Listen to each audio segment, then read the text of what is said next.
武汉疫情继续拖，咱中央流行疫情指挥中心已经全面禁中国的人来到台湾。陆委会宣布，卫生日2月7日起暂停办理香港、澳门的百姓申请临时入境。各大旅游业者即嘛全面取消出团去中国，开放消费者申请退费或者是转团去别位。初步估计损失1200亿。品保协会赶紧开记者会，讲现主时会当讲是田螺甘水过冬，希望政府会当斗帮忙。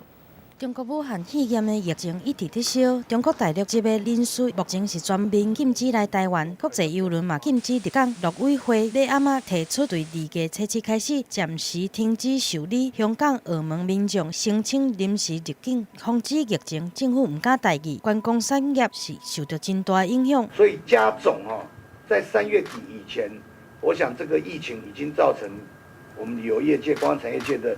1200亿的损失了。各大旅游业者为着对政策停团，3月底进前宣布取消大陆的旅行团，接受专业退钱。其中5福旅游若暂时停止出团去大陆，搁提供转团的优待。旅客若改去其他的国家旅游，上济会当有1000块的优待。但是随着疫情摊开到全世界，民众拢是真惊吓。若大陆地区游客去其他国家的意愿嘛，同款受到影响。观光业的困难也是着要靠政府 来到解决。现在就已经把公司的员工，有的是2方面谈之前的问题嘛，有的是谈领半薪的问题，都希望交通部能够跟财政部沟通，看能不能减免我们108年度的税。赶紧开会来伫讨论，就是为着要提出纾困的方案，为观光业想出生存的办法。观光局答应业者甲旅客一定会尽全力将损失来降低。 对于他们的一些造成的一些损失，当然我们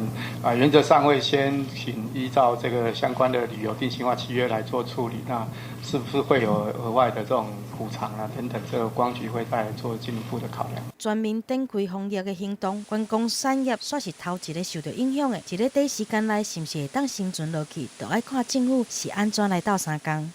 记者综合报道。